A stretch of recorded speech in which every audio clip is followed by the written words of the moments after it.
इस वक्त की बड़ी खबर यूपी से आ रही है। इलाहाबाद से बड़ी खबर, आजम खान, तज़ीन फातिमा और अब्दुल्ला आजम को बड़ी राहत। जी हां, आजम खान, तज़ीन फातिमा और अब्दुल्ला आजम को बड़ी राहत। इलाहाबाद हाईकोर्ट ने 5 मामलों में तीनों को दी जमानत। अब्दुल्ला आजम और तज़ीन फातिमा को तारीख पैदाइश की सनद मामले में जमानत मिली।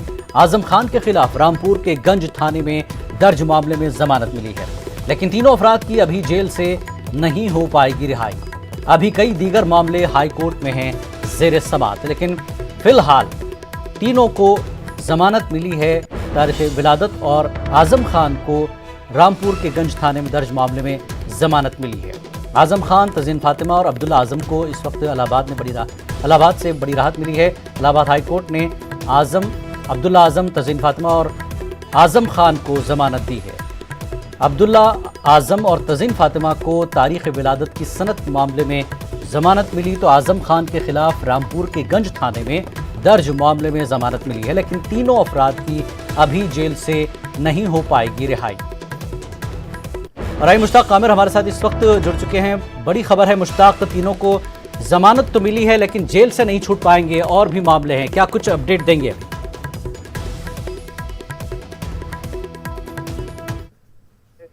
आजम खान के लिए खास तौर से उनके अहले खाना के लिए तज़ीन फातिमा जो उनकी अहलियां हैं और बेटे अब्दुल्ला आजम हैं, कुल 5 मामले हैं जिसमें इलाहाबाद हाई कोर्ट में तीनों को जमानत दे दी है।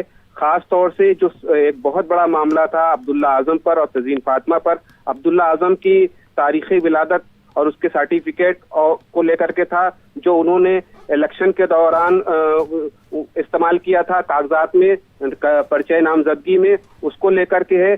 और तब इसमें तज़ीन फातिमा को भी पार्टी बनाया गया था। और एक मामला आजम खान के ऊपर था जो रामपुर के गंज थाने में दर्ज था। तो ये कुल मिला के 5 ऐसे मामले थे जिनमें इलाहाबाद हाई कोर्ट ने आज इनको बेल दे दी है। और ये खास तौर से जो बेल आजम खान को मिली है वो मशरूत बेल मिली है, जिसमें ये कहा गया है कि आजम खान जो ज़ैली अदालत है रामपुर की, वहां पर हाजिर होकर के अपना जवाब दाखिल करें। अगर वहां की अदालत, ज़ैली अदालत जो रामपुर की है, वो मुतमईन हो जाती है तो फिर उसकी बुनियाद पर 3 माह के अंदर आजम खान को जमानत दी जा सकती है। तो आजम खान को जो जमानत मिली है वो मशरूत मिली है, लेकिन जो तज़ीन फातिमा को और अब्दुल्ला आजम को जो जमानत मिली है वो गैर मशरूत मिली है। तो एक बहुत बड़ी राहत है इन तीनों के लिए कि 5 अहम मामलों में इलाहाबाद हाई कोर्ट ने जमानत दे दी है। यकीनन आजम खान पर और उनके अहले खाना पर जो मुकदमों का एक बोझ है, उससे बहुत हद तक उन्हें रिलीफ मिली है और बहुत हद तक उन्हें राहत मिली है। मुश्ताक, राहत मिली है, थोड़ा बोझ कम हुआ है, लेकिन अभी ऐसा है कि कई मामले अभी भी उन पर हैं, जेल से अभी रिहाई नहीं होगी, सिर्फ जमानत मिली। तो आइंदा जो और मजीद केसेस है, क्या इसमें भी एक राह हमवार हो रही है कि राहत मिल सके?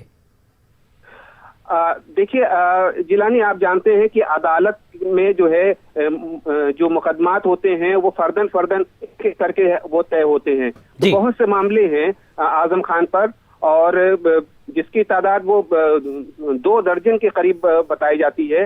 तो अब एक करके 2 मामलों में, 3 मामलों में उन्हें जमानतें मिल रही हैं। तो जो मुकदमों का जो बार था आजम खान और उनकी फैमिली पर, वो अब कम होता नजर आ रहा है और उन्हें रफ्ता रफ्ता मुख्तलिफ मामले में जमानतें मिलती जा रही हैं। तो आने वाले दिनों में जाहिर है और भी मामलों में जमानत मिलने की उम्मीद है। तो एक तरह से आजम खान के लिए एक राहत भरी खबर है कि वो उनको पर जो मुकदमों का जो बार है और उन पर जिस तरह के मुकदमे दर्ज हैं उसमें वो कमी आ रही है धीरे धीरे, और रफ्ता रफ्ता उनको जमानतें मिलती जा रही हैं। तो एक तरह से उनकी रिहाई की जो राह है वो हमवार होती जा रही है। तो यकीनन आजम खान के लिए एक तस्कीन का बाइस है, एक इत्मीनान का बाइस है कि उनके ऊपर जो मुकदमात है, जो उसका बोझ है वो कम हो रहा है। लेकिन फिलहाल अभी इस तरह की कोई राहत नहीं मिली है कि फौरी तौर पर वो और उनके अहले खाना जेल से रिहा हो। उन्हें अभी इंतजार और करना पड़ सकता है। बिल्कुल, और इंतजार करना पड़ेगा। मुश्ताक कामिर, बहुत बहुत शुक्रिया इस पूरी जानकारी के लिए।